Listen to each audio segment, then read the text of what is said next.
Libertad de prensa no es solo poder hablar de lo que uno quiere hablar. Es poder hacerlo sin represalias ni hostigamientos. No llevo el caso del señor Balda, pero hay una cosa que vamos viendo desde la Fiscalía General. Hay un planteamiento por el 593 del COIF.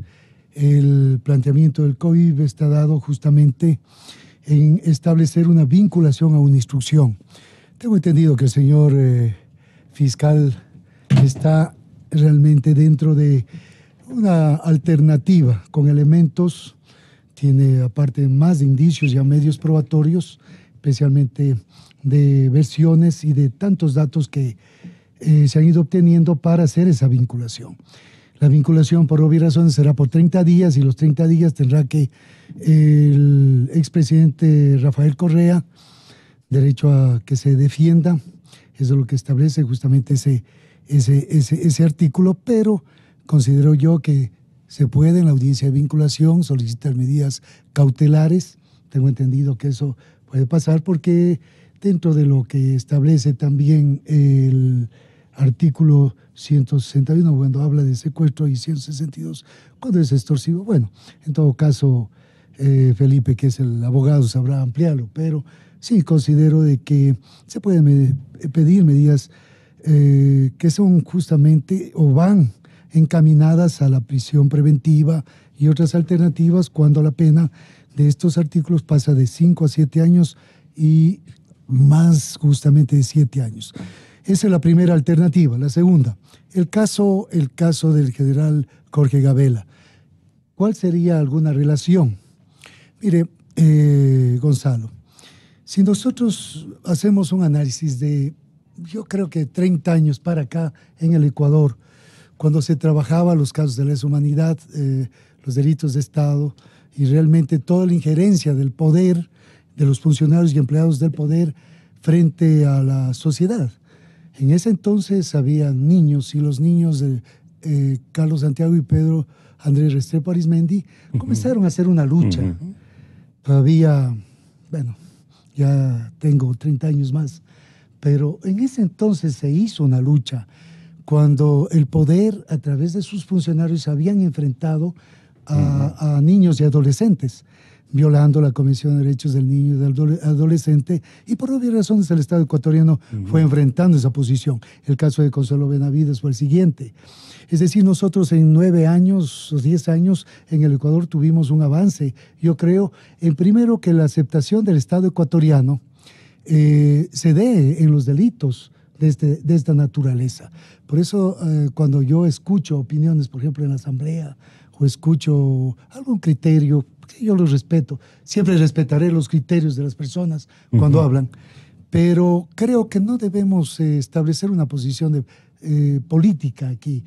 El asunto es concreto. Por ejemplo, al general Jorge Gabela le asesinaron. A él lo asesinaron y realmente en esas condiciones ya pasamos de delincuencia común a lo que significa intervención de personas que están justamente interesadas en eliminarla. Directamente en esa parte. Así fue. Entonces, hay una parte que ya pasó a otro momento. Y ese otro momento, por obvias razones, tiene que ser, primero, con agotamiento de recursos internos, porque lo importante es eso. Eso se hizo ya hace 30 años y por allí. Realmente el Estado ecuatoriano aceptó el delito de Estado con ciertas alternativas directas, el derecho a saber, derecho a tener justicia y derecho a indemnización.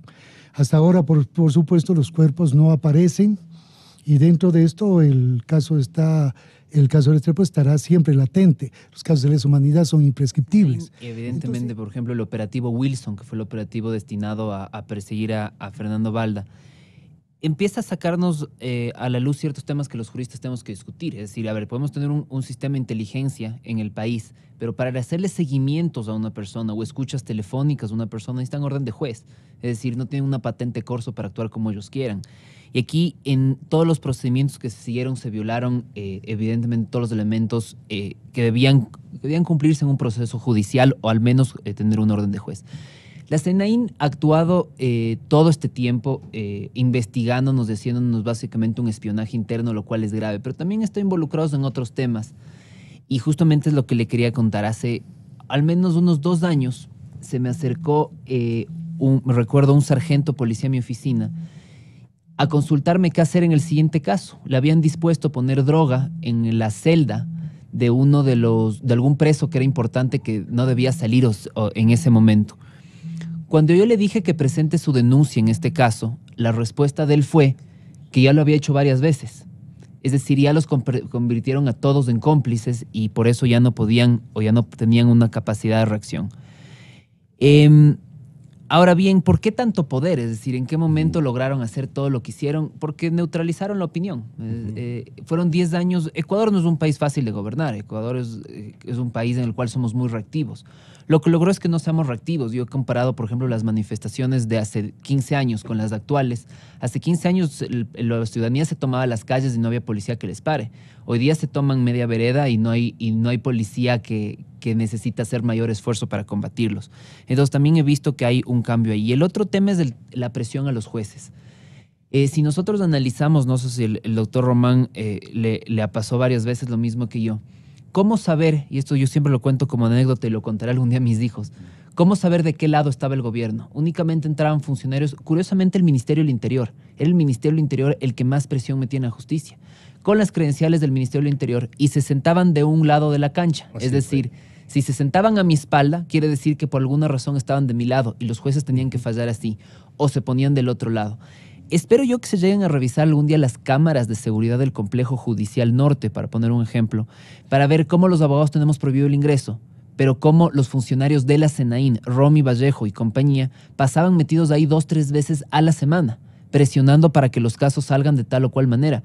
Todo tiene que estar grabado. ¿Qué hacían funcionarios de otro poder? Es decir, no podían intervenir en el Poder Judicial, metidos en las oficinas de los jueces. Y yo conversaba con jueces, me dicen, estaban aquí todo el día. O sea, era básicamente, siempre hacíamos la broma, queríamos ponerles una cama y una ducha, porque aquí viven metidos presionando en nuestros casos. Tenemos que comenzar siempre hablando de política de Estado. O sea, cuando hay que establecer condiciones en las que estamos hablando ahora de la SENAIN, hablamos de organizaciones que se fueron haciendo para que el Estado pueda proteger a los ciudadanos. Porque la policía, en principio, debe y tiene como obligación proteger al ciudadano.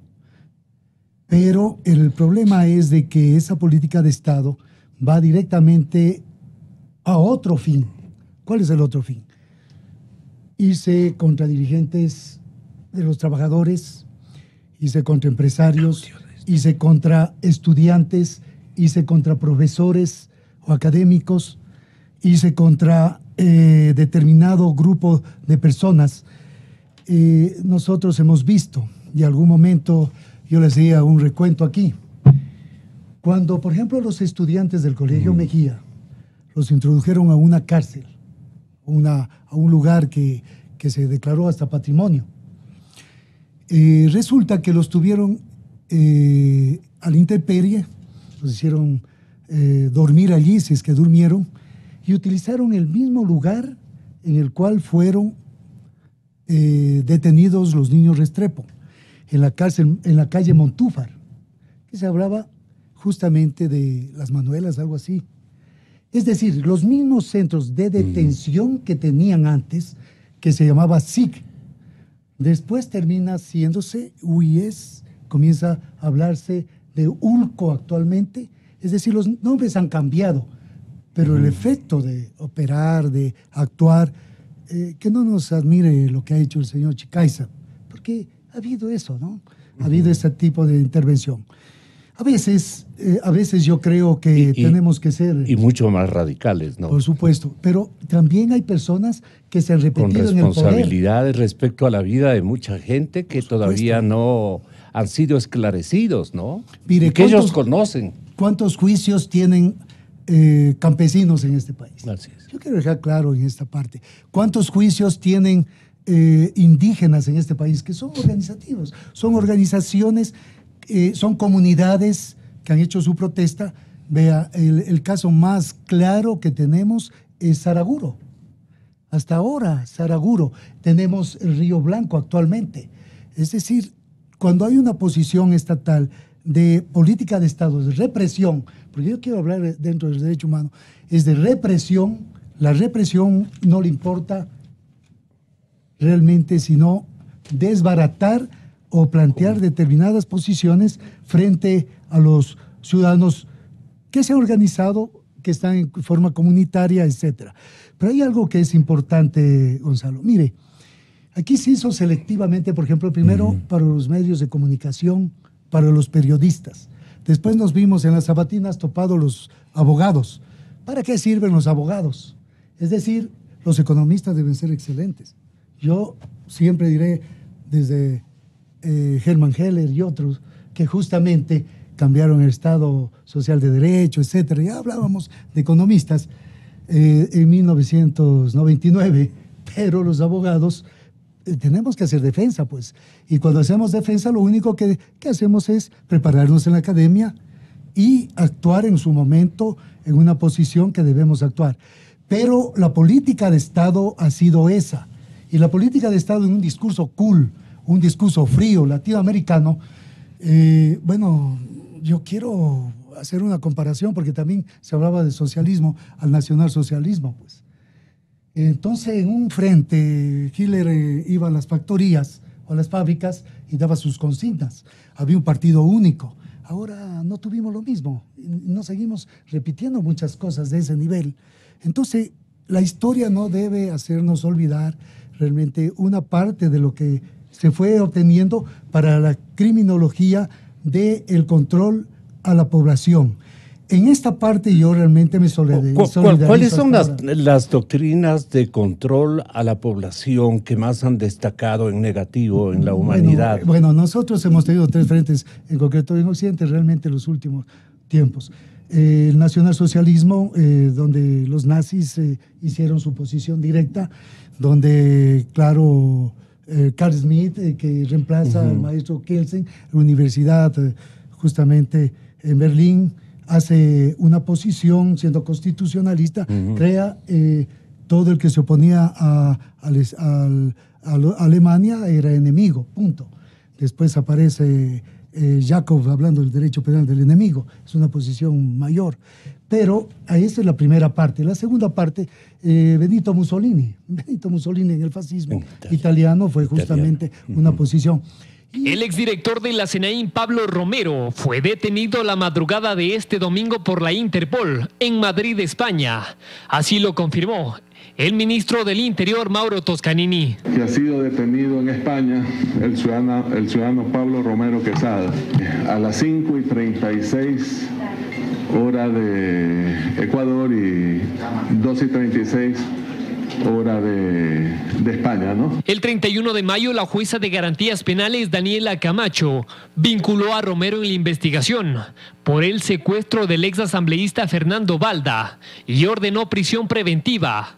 Pero como se desconocía su ubicación, el fiscal Paul Pérez Reina, quien lleva el caso, solicitó a la magistrada ordenar la alerta de difusión roja para que Interpol lo localice y capture. Interpol hizo el proceso a través de lo que corresponde, se hizo la alerta roja y el día de hoy ha sido detenido el ciudadano. El ministro Toscanini informó que la detención se produjo en una residencia que posiblemente era alquilada por el exfuncionario. Lo detuvieron en un barrio llamado El Escorial, que aparece como domicilio, no como hotel, seguramente a lo mejor arrienda. Una vez aprendido, existe un plazo de 72 horas para el procedimiento legal en España, mientras que las autoridades ecuatorianas tienen 30 días para realizar los trámites pertinentes para su extradición. Enviar toda la documentación, los cargos por los que se le reclama y a partir de ahí se inicia el proceso de extradición.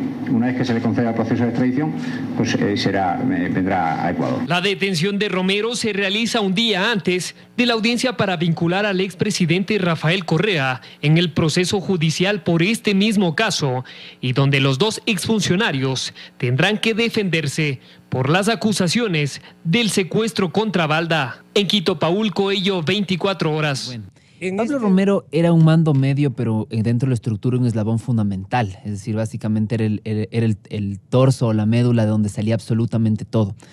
Él salió el 5 de mayo de 2017, es decir, un mes atrás más o menos, por la frontera, cruzó por Colombia, al parecer en auto o a pie, pero sí registró su salida. ¿Por qué sale él hace un año? Porque él por el operativo Caminito y entre otros ya tenía un proceso penal, mejor dicho, una investigación penal abierto, pero al parecer un orden de detención, lo que generó que él decida salir del país. La información que hemos obtenido es que él salió desde Bogotá hasta Madrid hace aproximadamente un año. Él hizo este viaje y por el tema de la investigación, el orden de detención, a él lo que se le emitió hace ya un año es una difusión azul. La difusión azul del Interpol, conforme a las normativas de Lyon, Francia. Lo que únicamente... lo que disponen es que la policía local de cada país lo tenga localizado y ubicado, pero nadie le puede tocar. Él entonces estaba localizado y ubicado desde hace más de un año en España. Más aún, recordemos que las personas que están en Europa con una visa Schengen, él debería tener una visa Schengen no sé por cuántos años, como policía pudo haber sacado. La Schengen se puede dar hasta 4 años. En el Ecuador nunca se da por más de 2. De haberle sacado en otro lugar. ¿Cuáles son los beneficios de esta...? Poderse movilizar entre todos los países Schengen sin pasar controles migratorios. ¿Cómo empezamos nosotros también a localizarlo? Cuando él da la procuración judicial a su abogado para que actúe en Ecuador, lo hace desde un consulado en Portugal. Me pareció raro que esté en Portugal y yo sí dije, está en España, se cruzó para disimular y como no hay control migratorio, él incluso puede coger un avión, pasar aeropuertos y llegar a Alemania sin que nadie le toque. Lo que pasa es que al registrarse, la difusión azul hace que te localicen dónde estás. ¿Qué es lo que sucedió con el caso de Balda?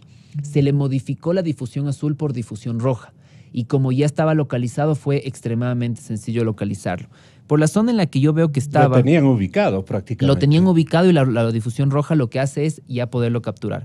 Por lo que veo yo que estaba, y aquí las cosas curiosas de la vida, ¿no? En España existe el monasterio San Lorenzo del Escorial, que está justamente a 15 minutos de la tumba de Franco. Ahí es donde lo cogieron, a 15 minutos de la tumba de Franco, que es un barrio a 45 minutos de Madrid Central. Y lo que también nos abre son 2 temas adicionales, y es... El silencio de él es peligroso para el proceso y el que él hable es beneficioso para el proceso. Y es ahora el momento de que este gobierno y sobre todo la Fiscalía y el sistema judicial nos enseñen que ya las extradiciones no son una utopía. Yo no sé si ustedes recuerdan que en la primera elección de Rafael Correa, él dijo que él iba a traer a todos los banqueros corruptos, iba a traer a media humanidad que estaban fuera y no logró traerlos. Nunca. El tema es, si ya tenemos a alguien involucrado en un secuestro y es momento que el Ecuador nos diga las extradiciones no son una utopía y son una realidad. Por un procedimiento interno del tema de Interpol, Romero tiene el Estado ecuatoriano tiene 72 horas para mandar cierta información. En 72 horas él tiene que realizársele una audiencia. Esto será probablemente el día de mañana o el día miércoles. Y en esa audiencia lo que se decide es si se mantiene privado de libertad o no. ¿Qué es lo importante en esta audiencia? Demostrar el delito por el cual estaría privado de la libertad. Si fuese un estafa, un abuso de confianza, tienen que liberarlo.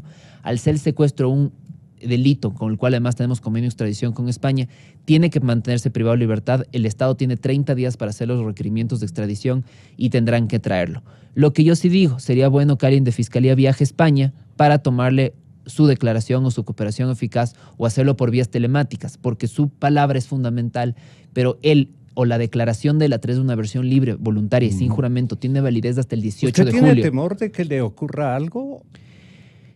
En Europa él no. A los que me da miedo que les ocurra algo son los que están en la cárcel 4. Es decir, aquí sí. Que le pase algo con la policía española rodeándolo, no tanto. Lo que sí tengo miedo es que está bastante cerca de Bélgica y los procesos de negociación por el silencio pueden ser evidentes. Él tendrá que decir la verdad. Y además Romero es un personaje que ya no puede ocultar nada. ¿Por qué? Porque el expediente es 50% al menos sobre él. Ya no tiene salida. Únicamente le queda hablar si es que él quiere tener o hacer algún tipo de cooperación eficaz. Caso contrario, asumir el máximo de la pena, y un máximo de la pena incluso con agravantes. ¿La cooperación eficaz qué le traería como consecuencia saludable al tipo? El 20% del mínimo de la pena. Es decir, estábamos calculando entre juegos y juegos que en lugar de pagar con agravantes podría estar hasta 9 años privado de la libertad. Pero en este caso podría incluso salirle barato y terminar con 1 año y medio, 2 años de privación de la libertad. ¿A cambio de qué? Que coopere. Rafael Correa, he visto tweets que dice que se está ofreciendo beneficios a cambio de que lo delaten. Absolutamente falso. Al hacer una cooperación eficaz, por norma, establece beneficios. Cooperación eficaz incorporada por Rafael Correa en el COIP o por su gobierno en el COIP. Rafael Correa, cuenta verificada, @MashiRafael, 18 horas hace más o menos ¿cuántos serán? 18 horas en el tema caso Balda. Mayo 9 del 2012, Chicaiza supuestamente contacta a Balda en un foro con Uribe. Pero a esa fecha estoy leyendo un Twitter de Rafael Correa. ¿Es o no es así? Rafael Correa, cuenta verificada, @MachiRafael, 18 horas, hace 18 horas. Caso Balda, mayo 9 del 2012.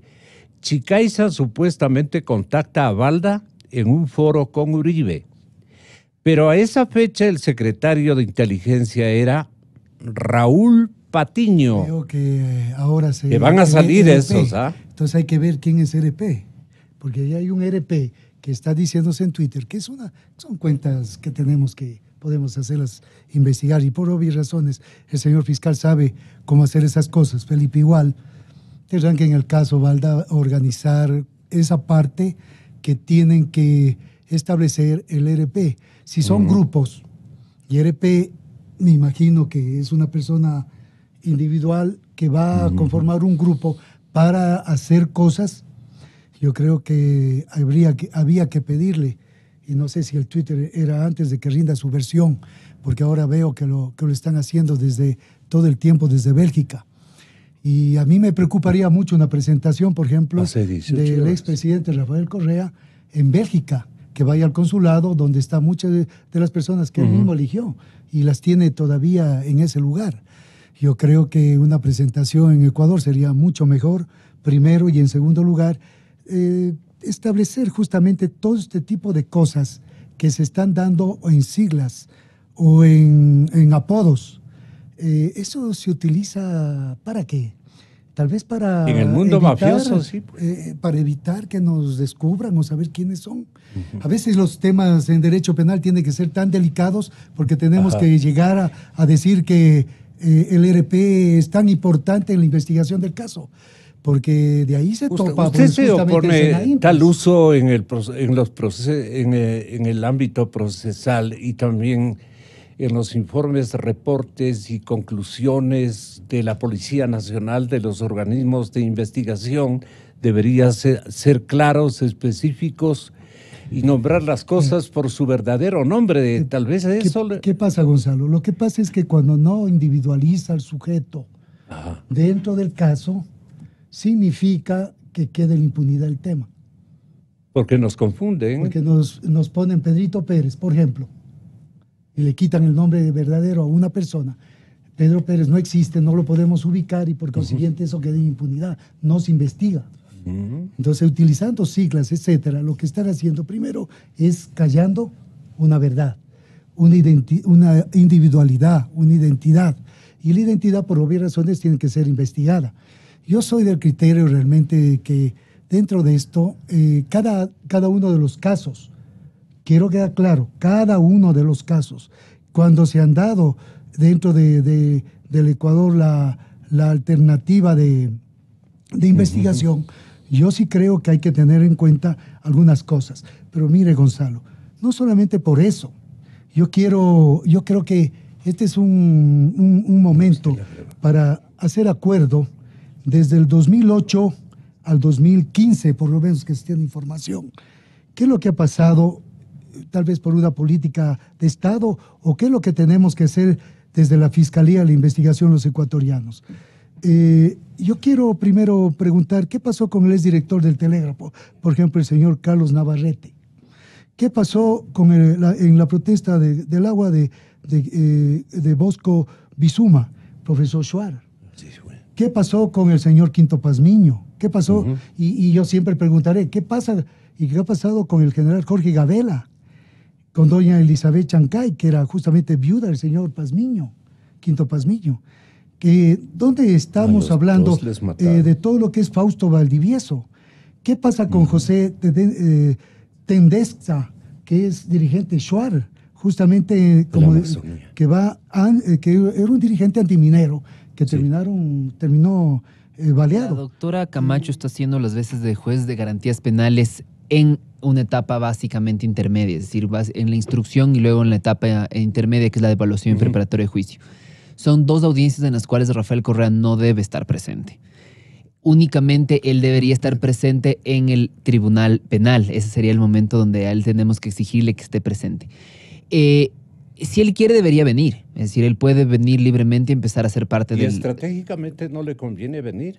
Dar la cara, estar ahí presente, A él le conviene. Señal de que él no tiene ninguna responsabilidad. A él le conviene, casi que le estamos asesorando. Pero, ¿no? está empezando a jugar juegos de forma porque sabe que en el fondo pierde. Por ejemplo, no sepan la polémica que seguramente va a haber hoy. Y la polémica de hoy es que va a estar el doctor Caupolicán Ochoa queriéndolo representar y no puede representarlo legalmente. Y ha sido dispuesto por la doctora Camacho que no puede representarlo. Y por ejemplo, Rafael Correa, y todos cometen errores. Y lo explico para que la ciudadanía sepa, porque mañana dirán que hay indefensión. En el caso que se siguió contra Martín Pallares y otros, porque había una procuración judicial para algunos, la procuración judicial, por una institución del mandato, más está en el Código Civil, al ser un poder especial, está determinado que él podía representar a Rafael Correa en el patrocinio, es decir, en calidad de querellante, en contra de determinados ciudadanos y en determinado número de causas. Es decir, la causa está asignada con un número específico. ¿Qué es lo que pasa? Se presenta en este proceso con la procuración judicial de un tema de acción privada y dice: yo soy el abogado. La respuesta de la justicia es: usted es el abogado en un proceso de acción privada que además acabó, ya lo perdieron, ganó Martín Pallares el caso, y no en este. ¿Qué van a decir? Hay indefensión. Rafael Correa puso un tuit el día de ayer diciendo a través de Twitter que le autoriza como abogado. Al parecer nadie le asesora y no le ha dicho que no puede autorizar a sus abogados mediante Twitter. Y para que no digan el día de mañana que hay indefensión, yo voy a poner este ejemplo para los que no son abogados y no entienden. Es como que me olvide la matrícula de mi auto, pero mi amigo sí tenga la de él, voy en mi auto y digo: no tengo mi matrícula, señor policía, pero le presento la de mi amigo. Básicamente así de absurdo es lo que quieren hacer. Y en todo caso, él tiene señalado casilla judicial con Alexis Mera. Por lo tanto, si su abogado privado, que es Alexis Mera, no comparece, tendrá que ir Defensoría Pública. Pero nadie se le está peleando el derecho a la defensa. Otra cosa, que durante 10 años hicieron lo que les da la gana. Hoy día el derecho es el que va a imperar, y hacer lo que les da la gana ya no es una prerrogativa de ellos.